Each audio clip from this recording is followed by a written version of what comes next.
Bonsoir à toutes, bonsoir à tous, bienvenue sur Ligne 68 TV, votre télé régionale de proximité. L'automne s'installe, mais il nous arrive avec le soleil d'Italie, avec sa voix, son sourire bien connu dans le sud d'Alsace. Bonsoir Rino Lombardi. Bonsoir K. Voilà, vous êtes presque venus en voisin, j'allais dire, puisque nous partageons le même banc communal. Alors, tout le monde vous connaît dans le sud d'Alsace, tout du moins, puisque ça fait plus d'un demi-siècle que vous chantez, effectivement. Oh oui. Vous avez sorti récemment un livre qui s'appelle Mon Olympia. Alors, c'est vrai. Ce livre, c'est quoi? C'est la rétrospective de Saint-Denis? Alors, c'est tout simplement mon histoire, ma biographie, de ma naissance à maintenant. Tout le monde sait que vous êtes originaire d'Italie, précisément de Sardaigne. Sardaigne, ouais. Voilà. Ouais. Vous aviez un père qui était chanteur. Qui était musicien. Qui était musicien, voilà. Ouais. Mais je pense que quand on est musicien, on chante peut-être aussi. Oui, non, il chantait faux. Il chantait faux. Oui. Voilà. Et vous êtes arrivé en France à l'âge de 13 ans. J'avais 13 ans. Voilà, en décembre, hein, donc ça devait être un grand choc. Au mois de décembre, je me rappelle des stalagmites et stalactites. C'est là que j'ai découvert le gel, la glace. Alors, comment vous êtes devenu chanteur? C'est une vocation. Depuis tout petit, je rêvais de ça. Et puis, voilà, à 13 ans, j'ai convaincu mon père de m'inscrire à des cours. J'ai appris la guitare pour me permettre de chanter. Et c'est venu tout naturellement dans un orchestre de bals. J'ai commencé dans les bals le long du Rhin, là-bas, Kems, Saint-Louis, etc.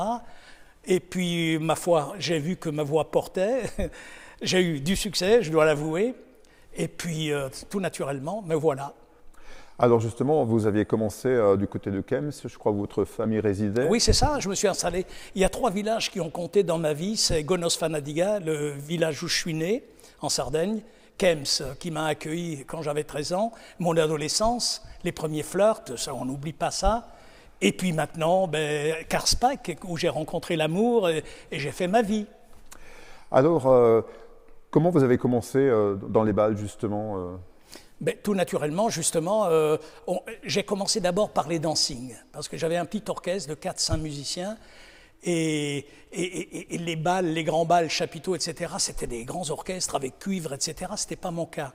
Donc je faisais les dancing, mais j'ai eu du succès, donc, et ça s'est dit, et des associations sont venues me voir pour la Kilb de Karlsbad, la Kilb de Retzwiller, etc., et tout naturellement, on s'est agrandi, on a eu du monde, les gens venaient de partout. Vraiment, c'était une époque extraordinaire. Et voilà, et on était dans le sillon de la gloire, entre guillemets. Alors c'est vrai que donc, dans les années 60, vous avez donc créé le Rhino Rivers Group. Oui. Il existe toujours? Rhino Rivers, non, parce que Rhino, c'était moi. Je me suis donné le pseudonyme de Rhino Rivers. Rhino Rivers Group parce que je voulais associer, j'étais pas seul, ce qu'on a fait, on l'a fait ensemble. Et ensuite c'était Rino Lombardi, chanteur, parce que j'oubliais pas que je voulais être chanteur. Voilà, justement, donc vous avez eu une carrière en solo aussi, que vous continuez d'ailleurs. Voilà, c'est ça. Voilà, vous êtes toujours chanteur. Je suis toujours chanteur, bien sûr, plus que ça. Je mourrai chanteur. Voilà, c'est ça, jusqu'à la fin de vos jours. Enfin, oui, vous avez oui. temps, hein, D'ailleurs, c'est tellement long, en longévité. Je suis sûr que lorsque je mourrai, il y aura des musiciens à l'église qui voudront s'assurer que je suis bien mort. Alors, racontez-nous cette ambiance de bal. Bon, aujourd'hui, ça a disparu cette ambiance, mais c'était quand même colossal. Quand vous avez des salles à 2000 personnes. Ah oui, je crois que vous avez connu, vous, hein, des fois vous veniez danser les slows. Oui. Non, mais oh là là, mais c'était extraordinaire. Les bals, c'était un besoin culturel, c'était un patrimoine à l'époque dans la région, les bals. Parce que les gens s'y rencontraient, les gens se faisaient beau, je veux dire, c'était un autre monde. Voilà, je suis bien conscient que j'ai fait partie d'un monde d'avant, mais ce n'était pas le pire. Voilà, mais je pense qu'après la Covid, ces bals vont revenir, hein, même s'ils sont moins nombreux. Hein. Mais moi, je le souhaite. Pour moi, j'ai plus envie de faire des bals publics, etc., parce que j'en ai tellement fait. Je fais des choses qui sont plus intimes, voilà, et je me fais plaisir comme ça.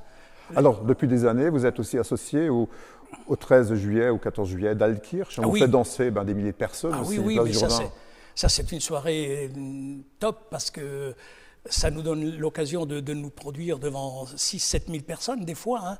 Il y a déjà eu. Et donc, c'est en plein air, c'est un vrai bonheur. Et puis, c'est un pèlerinage pour les gens qui m'ont connu. Vous savez, quand j'avais les discothèques à l'époque, J'ai eu 2 discothèques et j'étais des fois avec les portiers à l'entrée. Et il y a des gens, des jeunes qui venaient. Bonjour, vous avez le bonjour de mes parents qui se sont connus chez vous. C'est un bonheur. Vous êtes un apporteur de bonheur, un faiseur de bonheur? Un porteur d'amour et d'enfants, certainement, parce que voilà, il y a eu des amoureux qui se sont rencontrés, il y a eu des naissances, etc. Donc je fais partie un petit peu du Sungo notamment, et puis un peu plus large quand même. Alors justement, vous évoquez les discothèques, le monde de la nuit, c'est quand même très particulier. Comment vous êtes arrivé à ce monde de la nuit? Mais parce que j'aime le spectacle, et je me suis dit, quand je faisais mes soirées, je disais, tiens, là c'est pas bien, là il faudrait mettre un décor comme ça, etc. Et puis à la première occasion, et je tenais à être le premier à avoir une discothèque à Altkirch, parce que j'avais conscience qu'il manquait quelque chose. Donc je suis un amuseur quelque part. Et donc un chef d'entreprise, puisque vous avez de nombreux collaborateurs, forcément. Bien sûr, il m'est arrivé d'avoir 55 personnes. J'étais un dirigeant de société en On ne se l'attend pas d'un chanteur comme ça, on s'imagine toujours que c'est olé olé. Non, il faut être rigoureux, il faut être sérieux. Alors, quel regard portez-vous aujourd'hui sur les discothèques qui ont été fermées pendant de très longs mois, effectivement? Je trouve ça très triste parce que c'est indépendant de leur volonté, les gens qui ont investi, parce que c'est pas évident. On met des fois, vous savez, on hypothèque une maison pour faire une discothèque des fois, si on veut les choses bien. Et lorsque une épidémie comme ça surgit sans qu'on s'y attende, c'est malheureux pour les gens parce qu'ils se retrouvent démunis. Alors, vous avez percé à l'époque avec des titres comme Dami Lamano, Foudel, forcément, Fille d'Afrique, Amoureux. Vous aviez même une carrière au Liban? Oui, j'étais numéro 1 au Liban. J'étais le premier chanteur européen à aller chanter au Liban après 17 ans, après qu'ils aient connu 17 ans de guerre. Donc ils étaient terrés dans des caves, parce que c'était la guerre, tout le monde devine, on ne sait pas ce que c'est heureusement, mais tout le monde la devine. Et puis moi je suis venu avec ma chanson Amoureux, donner un peu de rêve aux gens qui sortaient de la guerre justement. C'était un vrai bonheur aussi parce que je voyais un peuple revivre. Les bars, les restaurants, tout était plein après la guerre. C'est pour ça que je dis aux gens, il ne faut pas se décourager. Après cette épidémie, on connaîtra certainement un renouveau et tout le monde sera heureux de nouveau et on vivra comme avant. Sur quoi travaillez-vous actuellement? Nouvel album, de nouvelles chansons? Rien du tout, j'attends que ça passe. Non, mais j'ai toujours envie de chanter et puis je fais des soirées. Là, j'ai fait 2 soirées aux Violettes qui appartiennent à mon ami Philippe Bosque, que tout le monde connaît dans la région. Donc, je fais des choses comme ça qui me font plaisir. Et là, je vais partir en croisière, voilà. Donc, je continue. On vous a qualifié de crooner italo-sungovien, ça vous va bien? Ah, j'étais rocker quand même. Hein. Un rocker aussi. Ah, ouais. Ah, il ne faut pas s'y tromper. Hein. J'étais le premier dans la région à faire du AC/DC à l'époque. Parce que j'avais découvert ces disques, et puis Go Down, Highway to Hell, tout ça, c'était pas étrange pour nous. Et on se donnait, vous savez, j'avais des musiciens qui étaient super, et on s'éclatait bien comme un groupe. Qu'est-ce que vous pensez des émissions comme The Voice, par exemple? Ce sont de bons tremplins pour des jeunes? Je trouve que c'est super pour les jeunes. Ah, mais j'aurais eu un bonheur fou à participer à une émission comme ça. Je ne sais pas si je serais allé loin, mais ça m'aurait plu. Quel conseil pourriez-vous donner à un jeune qui voudrait se lancer dans une carrière de chanteur, par exemple? D'y croire, d'avoir envie, c'est surtout ça. Je crois que quand on a envie, on se bat c'est comme un coureur automobile, c'est comme un pilote. Voilà, je crois qu'il y a des métiers comme ça où il faut passer toutes les difficultés et il faut une volonté de faire, quoi. Si on regarde dans le rétroviseur sur ces 5 décennies de carrière et plus, qu'est-ce que vous retenez de votre carrière, justement? C'est tellement loin que le rétro ne m'amène pas. En tout cas, non, mais écoutez, je suis fier d'avoir fait tout ça parce que ce dont je suis fier, c'est d'avoir duré aussi longtemps. C'est pas évident, hein. Vous vous rendez compte qu'à 50 km à la ronde, j'ai fait vivre 10 musiciens, j'ai gagné ma vie, j'ai pu faire 2 discothèques grâce à tout ça. Je trouve que le parcours n'était pas si mal. Vous avez des relations encore avec vos musiciens? Bien entendu, oui. Des fois, je téléphone aux musiciens et je leur dis de venir boire un café chez moi et on discute du bon vieux temps, nostalgiquement. Vous avez donc toujours dans votre sillage Natacha, hein? Bien sûr, oui, qui est une ancienne fan qui venait danser lorsqu'on faisait les soirées. Je sais qu'elle se sauvait de chez elle pour venir au Rhino Rivers Group. Et puis, ça fait qu'elle connaissait le répertoire par cœur. Et c'est quelqu'un qui m'a dit, tiens, la fille qui dansait devant les musiciens connaît Donc, c'est comme ça que Natacha, il y a plus de 20 ans.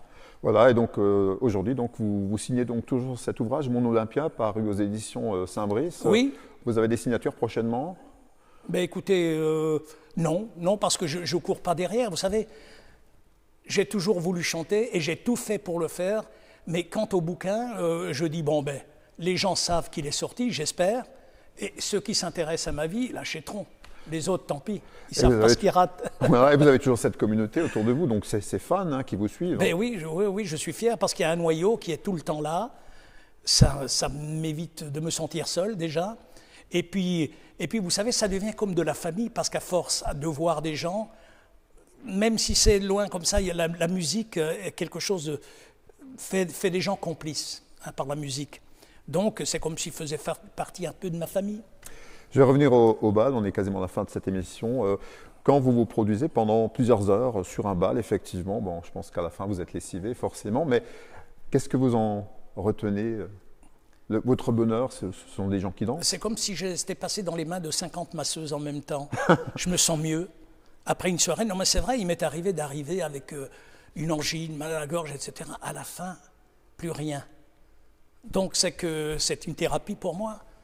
Je vais terminer par ça, Rino. Vous chantez quand? Toute la journée?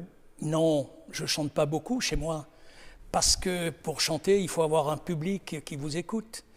Ma femme, ça fait tellement longtemps qu'elle m'écoute que j'ose même plus lui demander. Donc, voilà. Merci beaucoup en tout cas de cet entretien. Merci à vous, Car. Et à bonne bientôt. continuation. On rappelle donc Mon Olympia de Rino Lombardi aux éditions Saint-Brice. Merci, à bientôt sur Ligne 68 TV et bien sûr abonnez-vous. De Colmar, la société LK Cunigel et Alsace Destination Saint-Brice viennent de lancer en Daniel qui a fait à leur pousse le Saint-Patron des rencontres à Port-International, c'est prêt à touché par un incendie dans la ville.